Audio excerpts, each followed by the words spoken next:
자, 오늘은 세상을 사랑하지 말라 제 8장 하게 되겠습니다. 제 8장 서로 발을 씻어줌이라고 하는 제목이 됩니다. 서로 발을 씻어줌 했는데 이제 영어 제목은 mutual refreshing이라고 하는 단어인데 상호 뭔가 새롭게 하는 그 역할을 하는 그걸 이야기합니다. refreshing이라고 하는데 왜 fresh 하면은 뭐 신선한 뭐 이런 거에 다시 생기가 있게 하는 fresh. 근데 refreshing 하면은 또 다시 이렇게 새롭게 한다. mutual이라는 것은 상호간에 그러니까 일방적으로 한쪽에서 다른 쪽으로가 아니라 서로 이렇게 주거니 받거니 하는 그런 상호간의 refreshing을 의미한다라고 하는 겁니다. 요 8장은요, 우리 요한복음 13장에 예수님이 제자들에게 너희가 서로 발을 씻어주라라고 한 그 말씀에 근거해서 이제 그것이 왜 우리에게 필요한지, 그리고 정말 우리는 그것을 어떻게 우리에게 실제가 되게 할 건지 이런 부분을 이제 말씀하고 있습니다. 자, 그래서 우리가 함께 그 본문을 보겠습니다. 요한복음은 다른 복음서에서는 기록되지 않은 한 가지 사실을 기록하고 있다.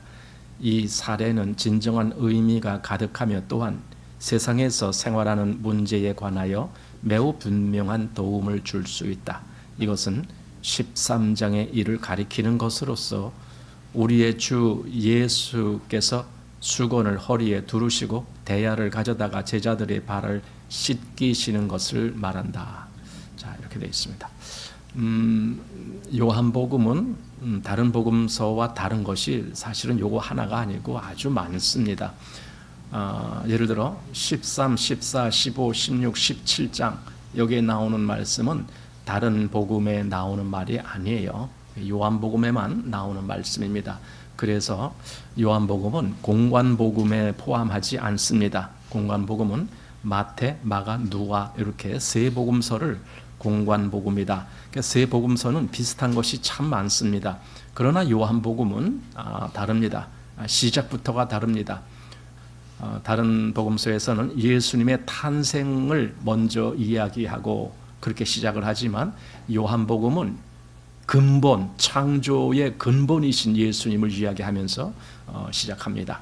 그래서 요한복음은 다른 것이 많은데 여기서는 주로 이제 그 13장에 나오는 서로 발을 씻겨주는 그 문제에 대해서 아마 집중적으로 이제 말씀을 할 것 같습니다. 자, 예수께서는 이러한 행동으로 많은 공과를 우리에게 가르치려고 하셨는데 나는 여기서 전부를 자세히 다루지는 않을 생각이다. 나는 여러분 모두가 그분이 이 일을 마치신 후에 하신 말씀을 특별히 주의하기 바란다 하면서 14장 하반절부터 17절까지 있는 말씀입니다. 거기에 너희도 서로 발을 씻기는 것이 옳으니라. 내가 너희에게 행한 것 같이 너희도 행하게 하려 하여 본을 보였노라. 너희가 이것을 알고 행하면 복이 있으리라. 이제 이렇게 말씀하셨습니다. 그러니까 이 말씀에 대해서 지금 여기 오늘 본문 8장은 전체가 이 말씀에 대해서 이제 그것이 어떻게 우리에게 적용되는지에 대한 말씀입니다. 자, 서로 발을 씻기는 것은 무엇을 가리키는가? 내가 형제의 발을 씻어주고 형제가 나의 발을 씻어주어야 한다는 것은 무엇을 뜻하는가? 여기서 특별히 강조하는 진리의 요점은 소생시키는 것이다. 사실은 발을 씻겨준다라는 것을 이 의미에 대한 부분을 보질 못하면은 사람들은 외형을 흉내낼 수밖에 없습니다.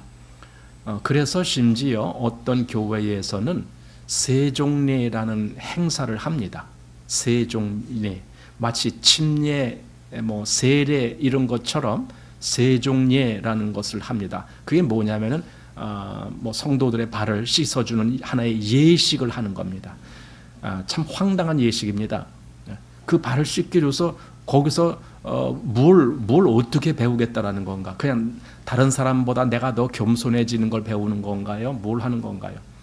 그래서 가끔 어느 교회에서는 뭐 자식이 부모의 발을 씻어주는 그런 것도 있고, 부모가 자녀들의 발을 씻겨주는 그런 것도 하고, 또는 성도들 간에 서로 간에 뭐 새로 이렇게 입교하고 온 사람들을 오래된 성도들이 가서 발을 씻겨주기도 하고, 뭐 이렇게. 그러니까 인간끼리는 참 좋겠죠.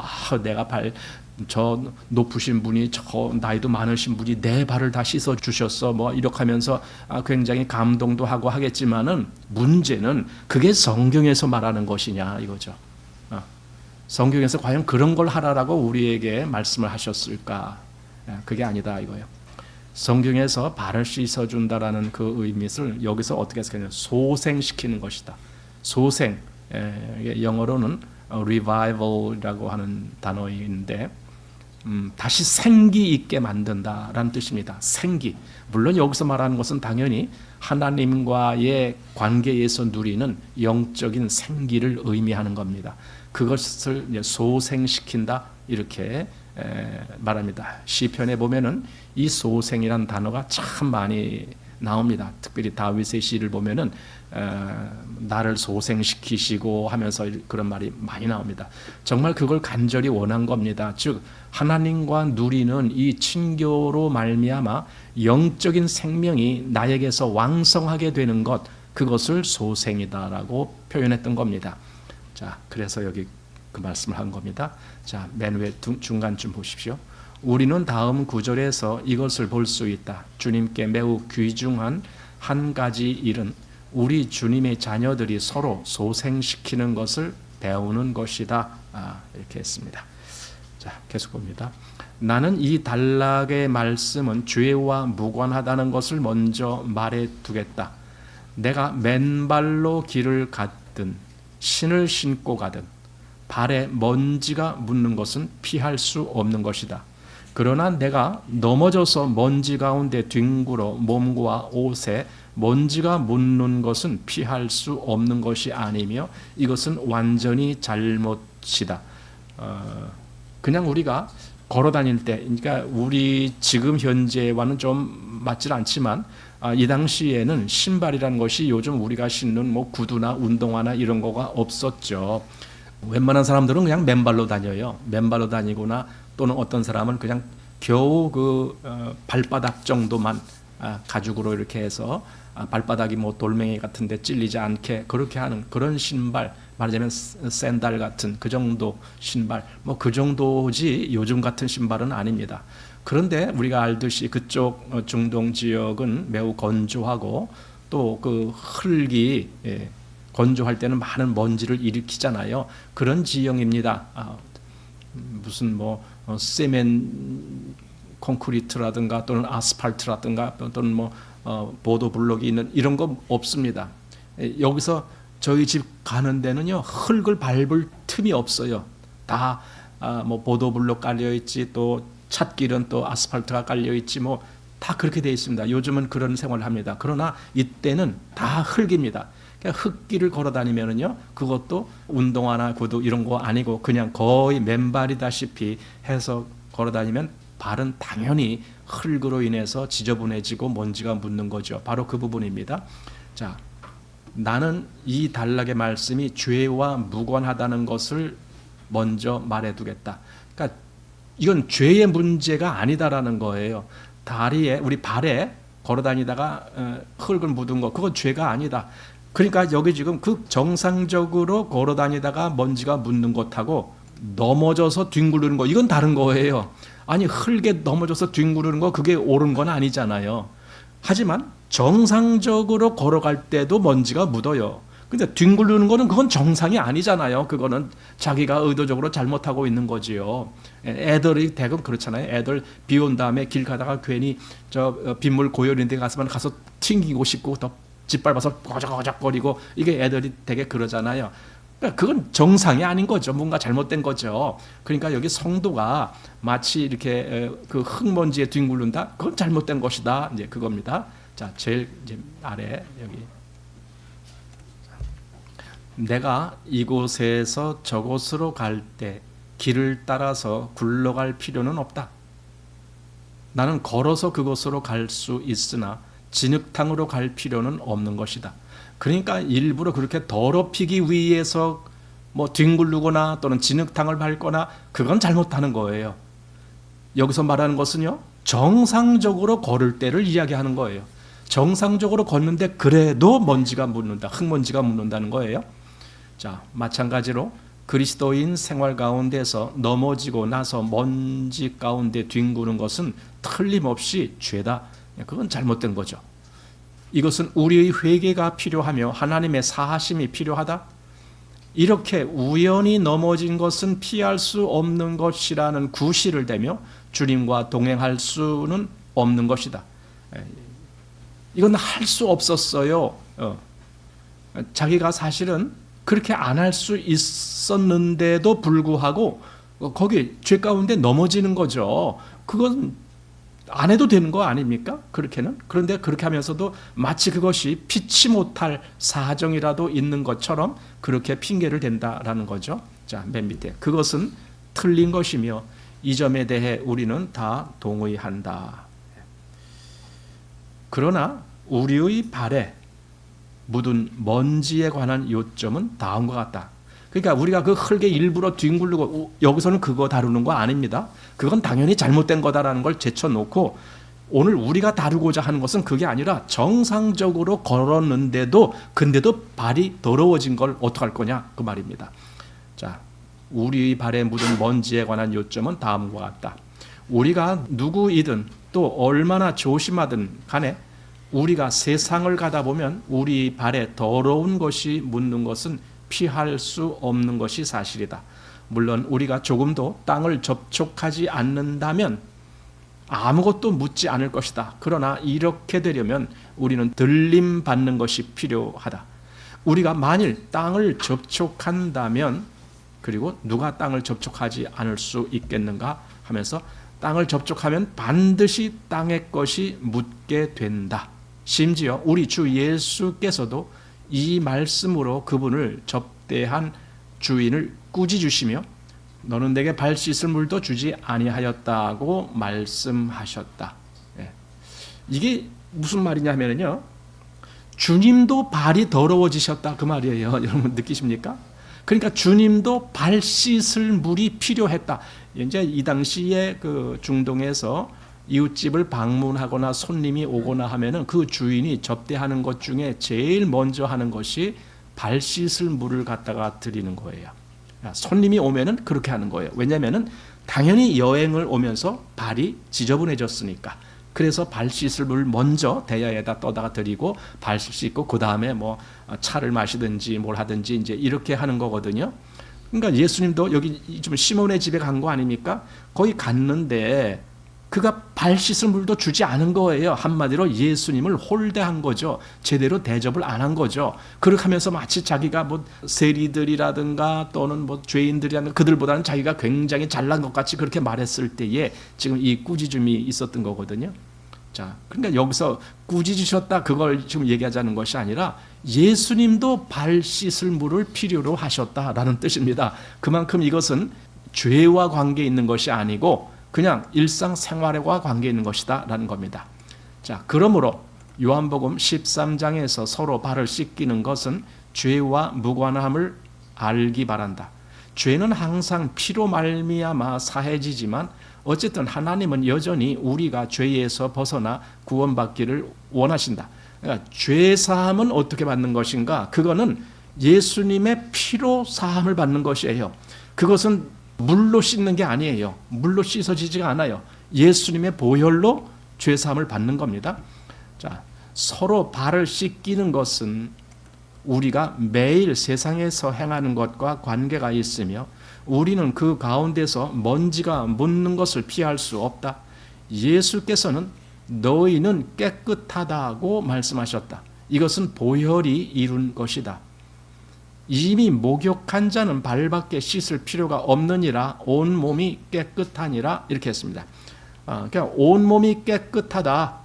그건 너희가 보혈로 말미암아 죄 사함을 받았기 때문에 깨끗하다라는 것이고, 그리고 여기 그렇지만은 발은 계속 씻을 필요가 있다라는 거죠. 그러니까 온 몸이 깨끗해. 다시 말해서 죄는 씻음 받았어. 그렇지만 뭔가 발에 묻은 먼지 같은 그런 것을 처리해야 될 필요가 있다라는 겁니다. 자, 목욕한 자라는 말은 죄와 관련하여 한 말이다. 그러나 사탄의 왕국 안에서 행동하는 우리는 틀림없이 더러운 것이 묻게 되며 그것이 얇은 막이 되어 주님과 우리 사이의 간격을 만든다. 우리는 계속 세상의 삶을, 즉 세상의 직업, 세상의 누림, 세상의 부패와 가치, 기준, 완전히 경건치 않은 세상의 광경을 접하기 때문에 이것은 피하기 어려운 것이다. 그러니까 우리가 이 세상에 사는 것, 그게 문제예요. 그렇지만 우리가 세상에 안 살 수가 없잖아요. 세상에 살아야 돼요. 세상에 산다라는 것은 세상에 있는 여러 가지 환경과 관계를 맺고 살아야 된다는 거예요. 우리 그리스도인들이 세상에서 살 때 또 다른 그리스도인만 만나고 삽니까?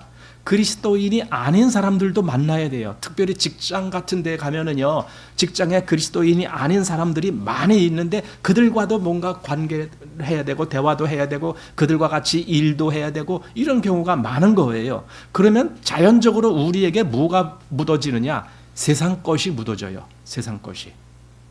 그걸 죄라고 일부러 말할 필요는 없다라고 여기서 지금 미리 말했던 겁니다. 일상생활인데 그렇게 된다는 겁니다. 그럼 그걸 어떻게 할 거냐라는 거지요. 자, 이제 우리는 이 점의 실제적인 적용을 보자. 그리스도 안에 여러 형제 자매들은 틀림없이 공공기관이나 상점으로 출근을 해서 하루에 7 내지 8시간 동안 일을 할 것이다. 여러분이 이렇게 하는 것은 결코 틀린 것이 아니다. 상점이나 공장에서 일하는 것은 죄가 아니다. 그러나 당신이 일하던 곳에서 집으로 돌아오면 당신은 완전히 지쳐버려서 영적인 힘도 없고 일을 할 기력도 없지 않은가? 이게 문제가 됐다라는 거죠.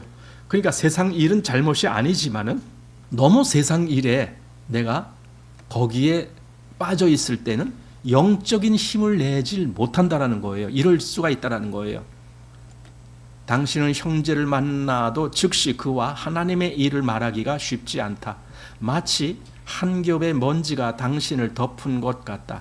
내가 다시 말하지만 그것은 죄가 아닐 수도 있다. 그것은 당신이 세상을 접촉함으로 묻은 당신의 몸을 오염시키는 얇은 막일 뿐이다.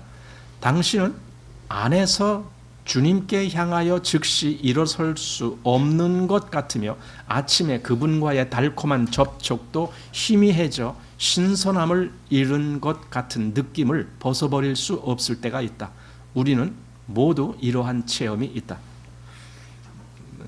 우리가 간절히 원하는 것은 하나님과의 이 긴밀하고 아주 가까운 관계를 유지해 나가는 것, 그걸 이제 친교라고 얘기하는데, 그런 관계를 맺어가는 것을 우리는 원하는데 때때로 우리가 그러지 못하는 거예요.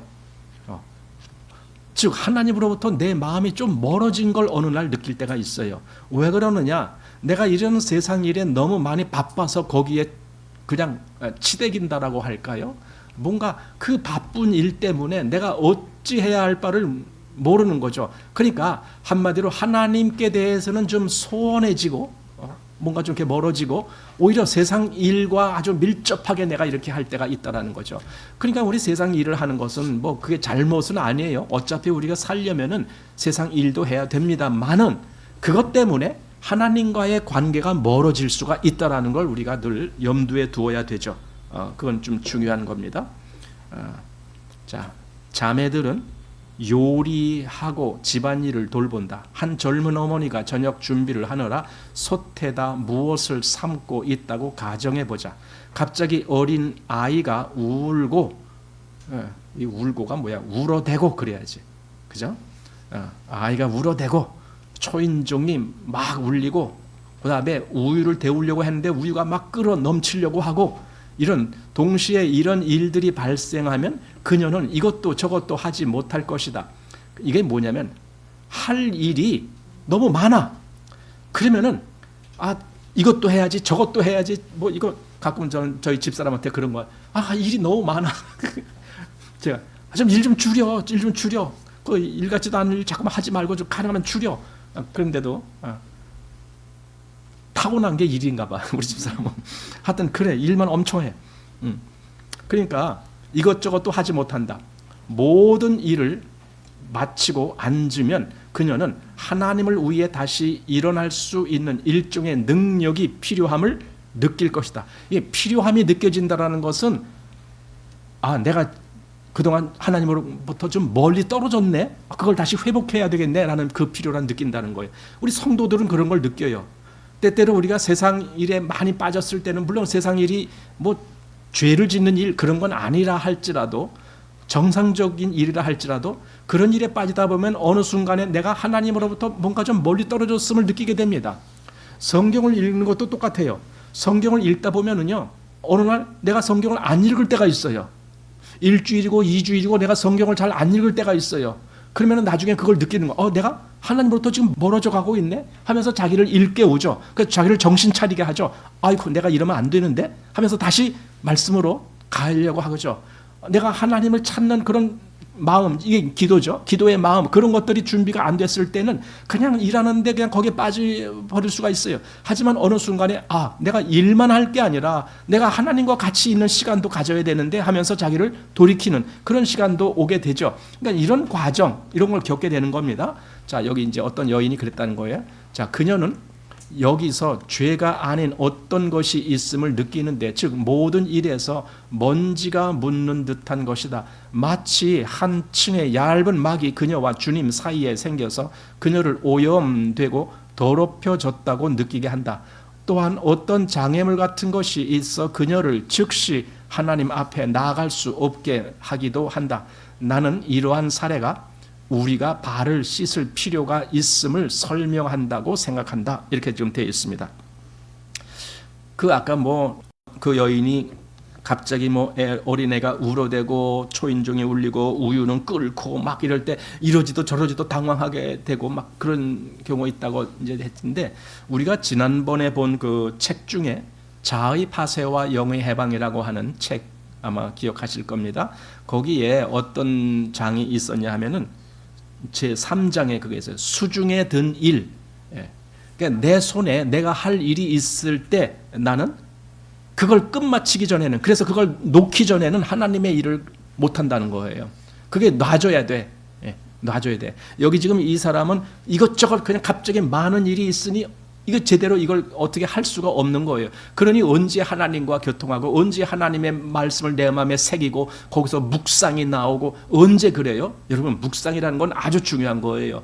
묵상은 성도가 그 생활에서 하나님의 생기를 느끼는 시간이에요. 묵상이. 근데 그런 시간을 언제 가져요?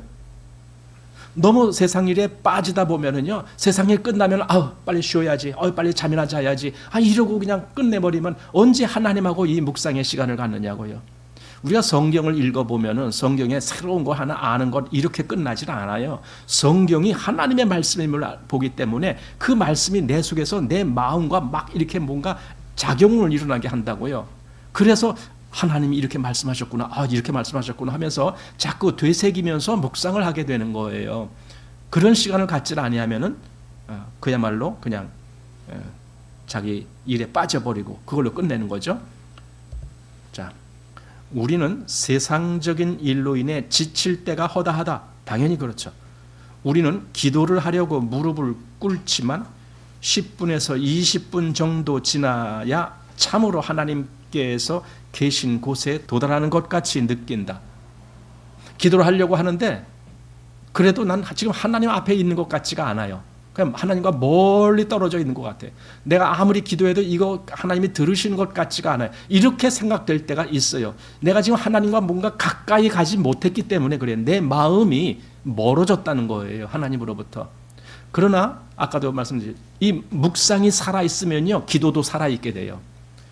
심지어 기도하려고 내가 일부러 무릎 꿇고 일부러 눈 감고 뭔가 이런 자세를 취하지 않더라도요, 내 일상생활에서 하나님이 이 모든 것을 관여하시고 보고 계시고 알고 계시고 그리고 나를 이끄시고 이런 느낌을 가질 수가 있어요. 이게 살아있는 교통이죠. 그런데 이렇게 일에 빠지다 보면 여기 지칠 때 완전히 이때는 기도하려고 해도 하나님께 가는 것 같지도 않고 한참이 지나야나 겨우 하나님이 정말 들으시는구나 이렇게 하게 되고, 또 그다음 뭐가 있어요? 혹은 우리가 주님의 말씀을 읽으려고 앉으면 상당히 노력을 해야 비로소 그분의 말씀이 다시 열린다. 이거 참 중요한 건데, 여러분 이런 경험 하셨는지 모르겠어요. 내가 지금 성경을 읽긴 읽어. 한 장, 두 장, 세 장, 다섯 장, 10장 읽었어. 근데 읽고 났더니 아무것도 남는 게 없어. 여러분 그럴 때 혹시 없습니까? 읽기는 읽었는데도 내 마음에 남는 게 없어. 예. 겉읽은 거죠, 한마디로. 겉읽은 거. 그렇게 하는 경우, 지금 이 말씀이 바로 그 말이에요. 예. 그래서 저도 어떤 때는요, 이렇게 읽다가 읽었어요. 읽고 한 장 넘겼어. 그러다 아차 싶어서 다시 뒤로 넘겨. 하나님이 뭐라고 말씀했지? 다시 그거 보고 싶어지는 거야. 뭐라고 말씀하셨지? 그렇게 말씀하신 것이 뭐냐라는 것을 분명히 이렇게 하나하나 알면서 가야 되는데, 어떤 때는 그냥 쭉 읽고 탁 넘기고, 쭉 읽고 탁 넘기고 이렇게 하고 지나갈 때가 있어요. 여기서 지금 말한 것이 아마 그런 의미도 있다고 보여집니다.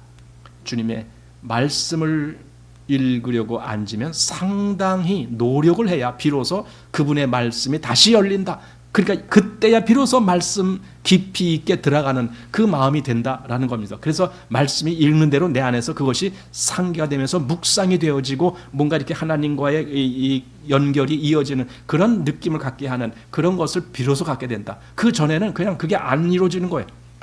그냥 쭉 읽었어, 넘기고, 읽었어, 넘기고 이렇게 되는 거예요.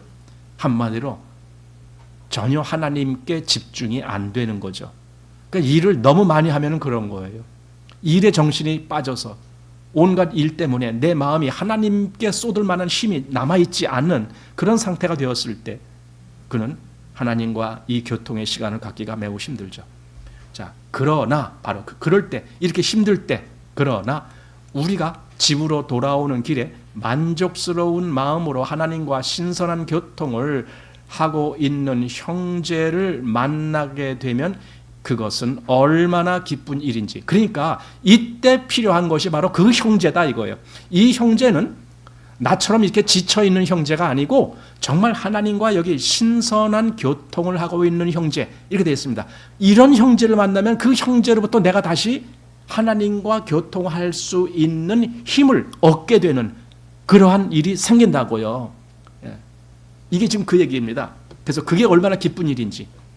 그는 아무런 의도 없이 자연스럽게 우리의 손을 붙잡고, 형제님, 주님을 찬미합시다 라고 말한다.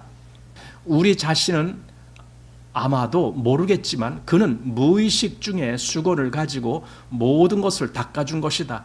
우리는 즉시 우리와 하나님과의 접촉이 회복되었음을 느낀다. 그러니까 그 어떤 형제가, 내가 만난 그 형제는 정말 하나님과 지금 아주 친밀하게 이렇게 교통을 하고 있는 형제인데, 그가 한마디 하고 그가 뭔가 좀 잠깐 나에게 몇 마디 해줬는데 그것 때문에 내가 다시 생기를 되찾는 거예요. 지쳤을 때에 생기를 되찾는 그런 경험, 여러분들은 얼마나 하셨을지 모르겠어요. 바로 그것을 여기서 지금 말해주고 있는 겁니다. 여기 하나님과의 접촉이 회복되었음을, 접촉이란, 다시 말하면요, 연결되는 거예요. 연결. 하나님과의 이 뭔가 이렇게 주고받고 하는 이 교통되는 그 관계가 회복되는 거예요. 그것을 여기서 지금 다시 회복됐다라고 그렇게 말하고 있는 겁니다. 자, 어떤 때 당신은 아마도 하루 동안의 업무로 지쳐 무거운 영으로 기도 집회에 올지 모른다. 예, 그렇죠. 혹시 이제 우리 수요일에가 사실은 기도 집회예요. 원래가 수요일이. 그러나 뭐 똑같이 말씀도 있고 찬양도 있고 다 같이 하지만은 어쨌든 수요일은 그래도 기도하는 거예요. 자, 그렇게 기도 오는데 문제는 수요일 날 낮에 너무나 내가 할 일이 너무 많았어. 막 그러다 보면은 이게 기도 집회에 왔는데도 도무지 이 마음이 이렇게 안정이 안 되고 그 일 때문에 너무 복잡해. 뭔가 지쳐 있는 것 같은 그런 마음으로 올 때가 있죠. 예, 그럴 때는 이게 금방 이렇게 여기 기도에 마음이 가지 않죠. 자, 어떤 사람이 기도하지만 당신은 여전히 무겁다고 느낀다. 또 다른 사람이 기도해도 변화가 없다. 그러나 나중에 어떤 형제나 자매가 기도를 하면 당신은 즉시 위로 올라가는 듯한 느낌을 받는다. 당신은 소생함을 얻게 되는데 이것이 바로 당신의 발이 씻겨지는 것이다. 이렇게. 그러니까 사실은 기도에 어떤 사람이 기도해도 그게 별로 내 마음에 이렇게 뭔가 새로움을 주지를 못하는 경우가 있는데, 그런데 어떤 때는 어떤 사람이 정말 기도했는데 그 기도 때문에 내 마음도 같이 그 기도에 같이 동화가 되고 같이 이렇게 연결이 되고 막 그래서 마치 내가 기도하는 것 같은 그런 느낌을 가지면서 같이 기도에 참여하는, 마치 뭔가 되살아나는 거죠. 생기가, 영적인 생기가 되살아나는 그런 경험. 그것을 여기서 바로 그게 당신 발이 씻겨지는 것이다 라고 말하는 겁니다. 자, 그렇다면 씻는다는 것은 무슨 뜻인가? 이거예요. 그 뜻은 원래의 신선함을 회복한다는 것이며, 원래의 신선함, 원래 갖고 있었는데 내가 뭔가 한동안 이 바쁜 일로 말미암아 그걸 놓쳐버렸던 거예요. 근데 그걸 다시 회복하는 거예요. 또 어떤 일을 방금 하나님의 손에서 가져온 것처럼 밝은 상태로 되돌려 놓는 것이다. 그러니까 하나님의 손에서 가져왔다는 것이 이제 올바른 상태로 된 것을 가져오는 거예요. 그동안 여기서 많은 이렇게 뭔가 잘못되고 막 뒤죽박죽되고 막 이런 거, 새로운 것이 딱 하나님께서 온 것이 딱 옴으로 인해서 다시 정립되는.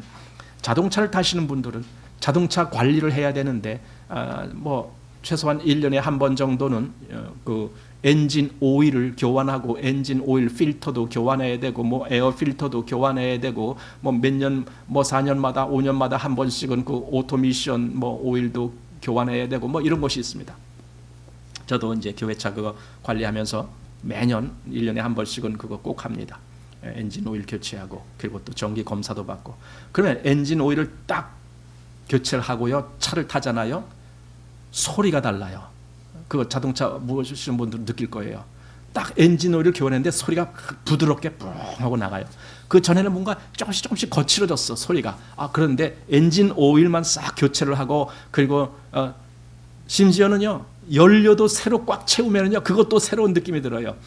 그러면은요 나가는 게 왠지 이렇게 힘이 있어요. 아니 연료는 다 똑같은 거 아닙니까? 그 뭐 몇 리터 있든 10리터 있든 20리터 있든 똑같은 거 같은데 어느 날 연료를 꽉 채워서 한번 딱 가면 괜히 이 차가 더 힘이 나는 것 같은 느낌으로 싹 가고 그래요.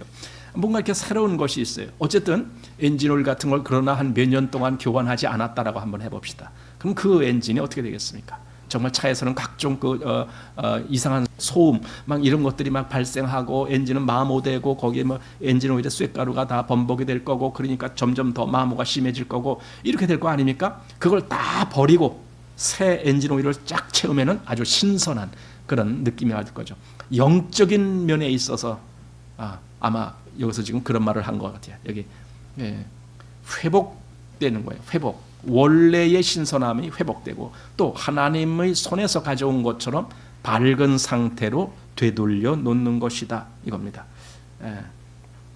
어떤 사람이 이렇게 기도를 해서 그 기도에 참여한 것으로 이렇게 회복도 된다 하지만은 저는 이런 것도 우리의 그 교제하는 것도 있잖아요. 그것도 회복하게 하는 거예요.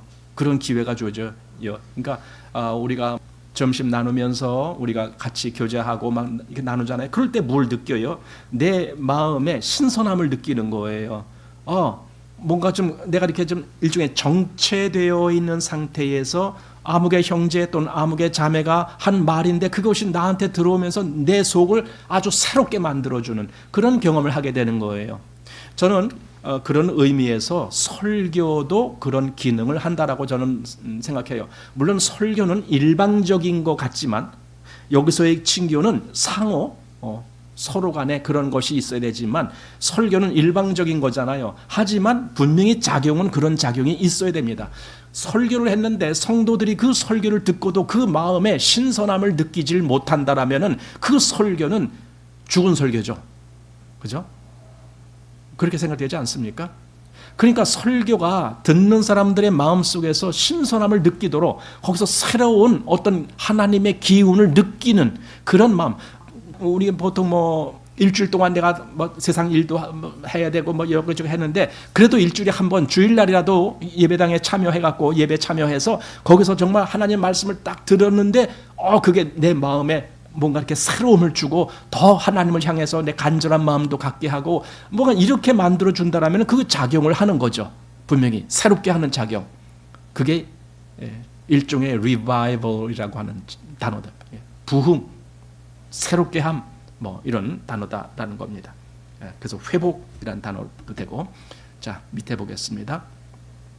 나를 괴롭히는 것은 죄가 아니라 세상 먼지일 뿐이었는데 나는 이로 인해 스스로 가라앉는 듯한 느낌을 가질 때가 부지기수였다.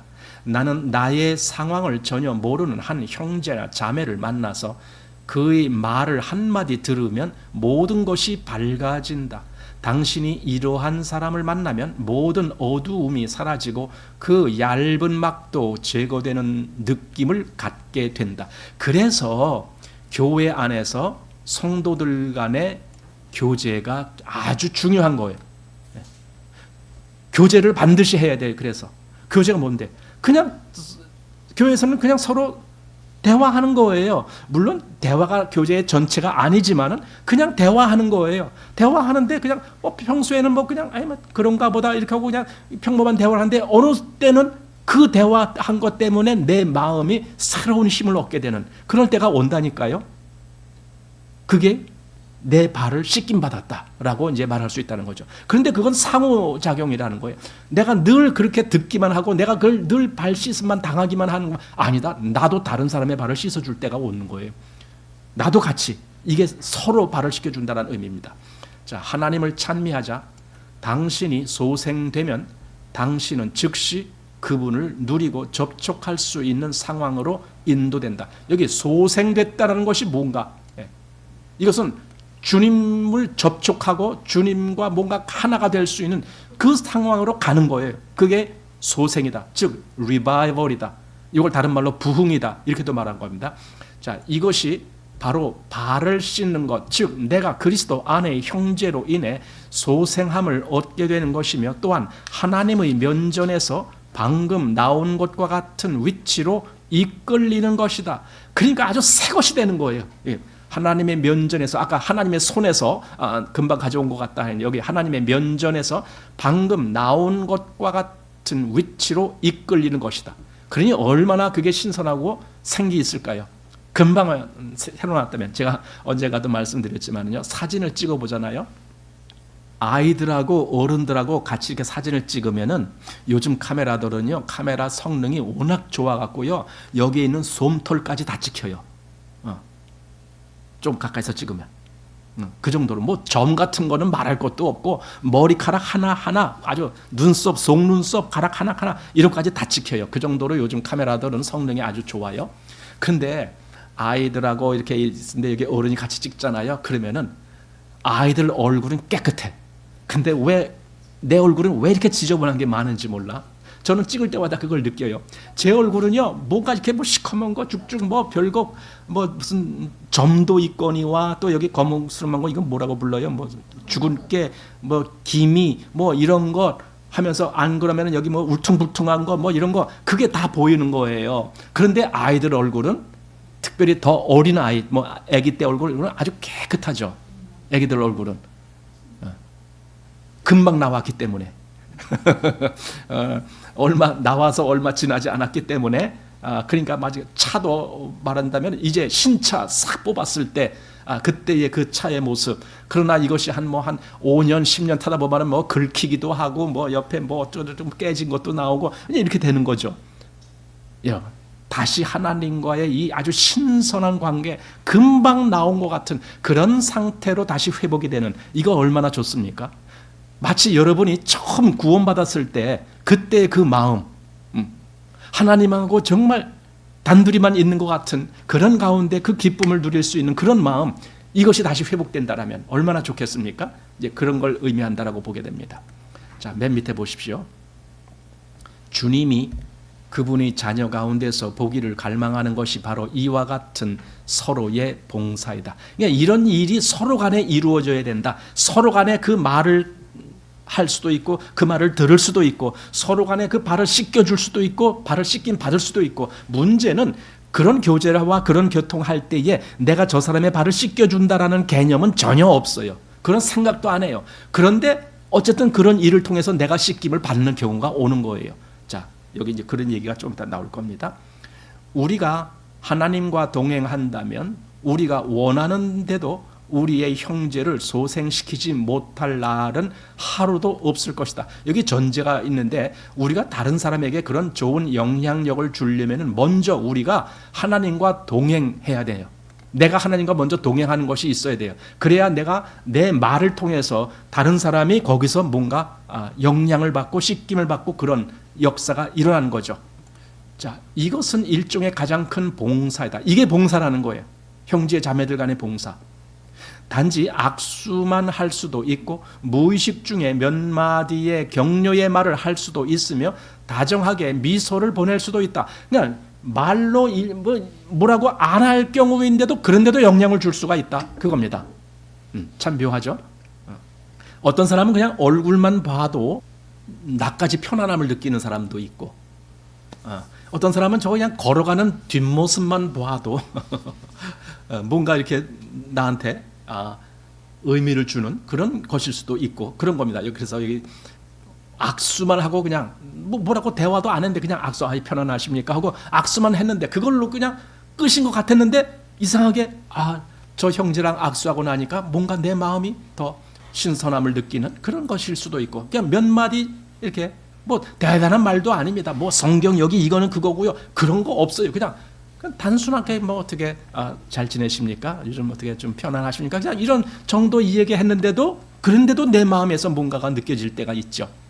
자, 맨 밑에 보십시오. 주님이 만일 우리를 통해 그분의 길을 얻으시면, 그러니까 주님께서 우리를 통해서 주님이 하시고자 하시는 그 어떤 것이 이루어지게 하는 그것을 얻었다라면 그겁니다. 그러니까 한마디로 주님의 뜻이 이루어졌다라면 그겁니다. 여기 말 번역을 뭐 그분이 길을 얻으시면 이렇게 했는데 이건 직역한 거고, 의역을 한다라면은 주님이 원하시는 것이 이루어진다면 그겁니다.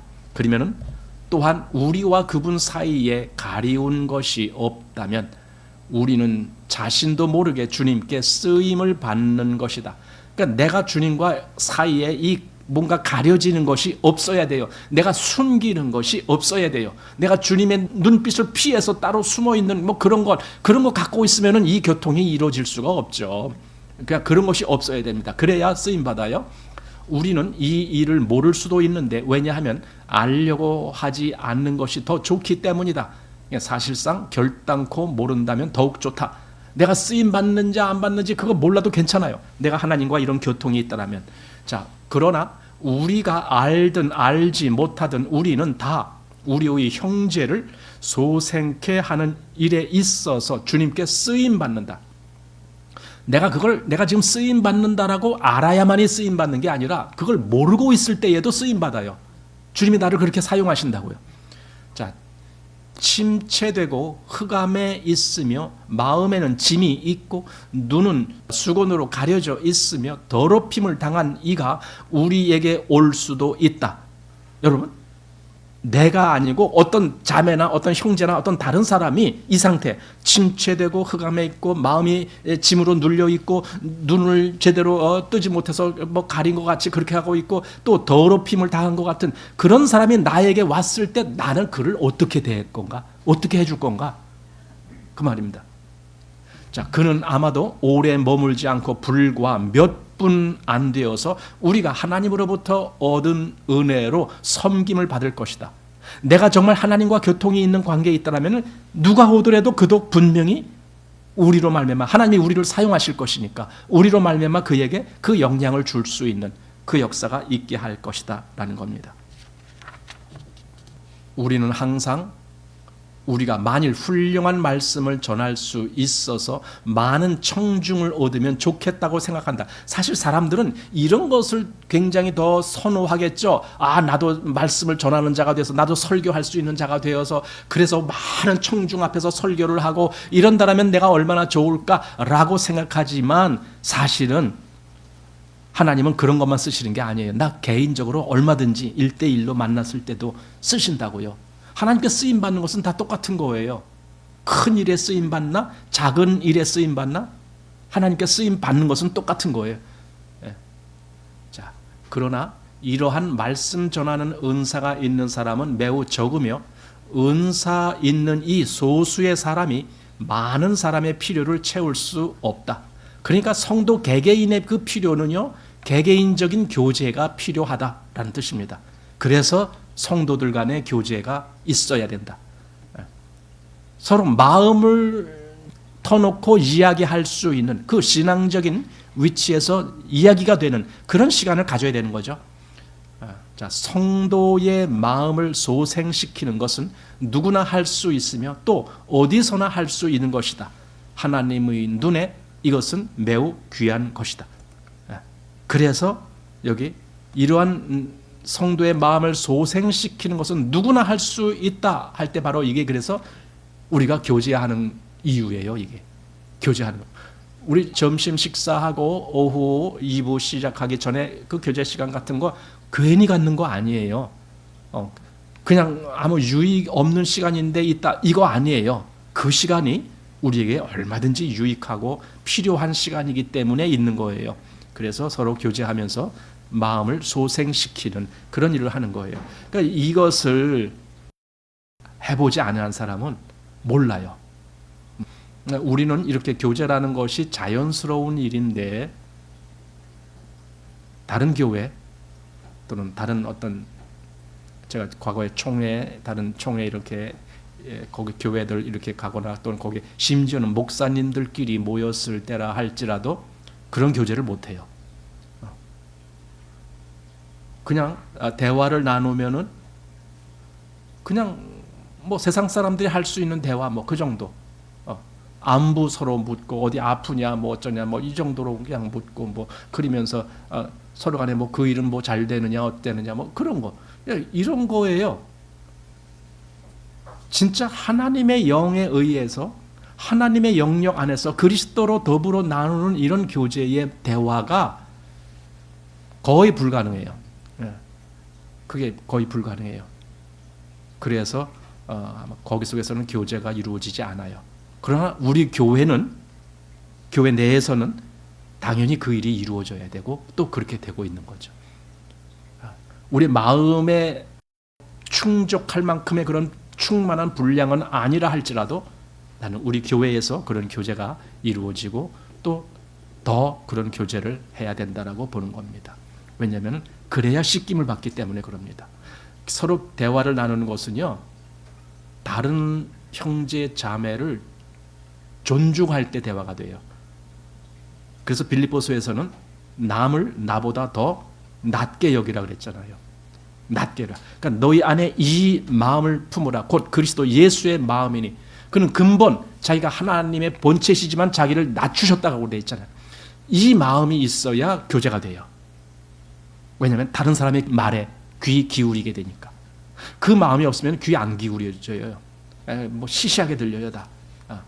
누가 무슨 말을 하도. 그러나 다른 사람을 통해서 지금 주님이 내게 말씀을 하신다라고 생각해 보십시오. 여기 형제나 자매를 통해서 나에게 이 말씀을 주고 있구나 이렇게 생각해 보십시오. 그럼 그 말은 너무 귀한 거예요.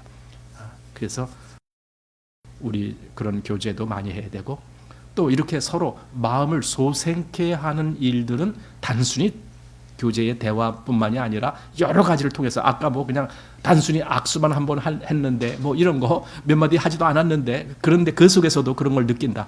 그러니까 교회 내에서 서로 이렇게 어떻게 봉사하고 어떻게 움직이는가 뭐 이런 거 그런 거 볼 때도 그냥 자연적으로 그렇게 교제가 이루어지는 것 같은 느낌도 받을 수 있게 되는 거 내 마음에도 소생이 되는 거죠. 소생. 그래서 여기 지금 서로 발을 씻겨준다라는 의미 속에 이렇게 서로 간에 그 마음에서 다시 소생케 하는 뭔가 생명력으로 살아나게 하는 그러한 일들을 일어나게 하는 것 그것을 지금 말하는 것이다. 그러니 아까 처음에서 말한 것이 교회에 어떤 교회 보통 뭐 세종례라고 해서 실제로 대야에다 물 떠놓고 발 씻어주고 하는 건데 감정적으로는 굉장히 감동할지 모르지만 지금 여기 성경에서 말한 것 같은 이 의미의 이 세족이 되느냐 전혀 그건 아니다라는 거예요. 진짜 세족은 내 마음에서 이 세상 여러 가지 복잡하고 힘들고 많은 일 때문에 기운을 잃고 시들시들해지고 뭔가 이랬을 때에 다시 생기를 얻을 수 있는 그러한 원동력은 어디서 오는가? 그게 바로 발을 씻음받고 씻겨주고 하는 거기서 온다라는 겁니다. 바로 이런 것 때문에 성도들의 교제가 필요하다. 자, 오늘은 여기까지 해서 마치겠습니다.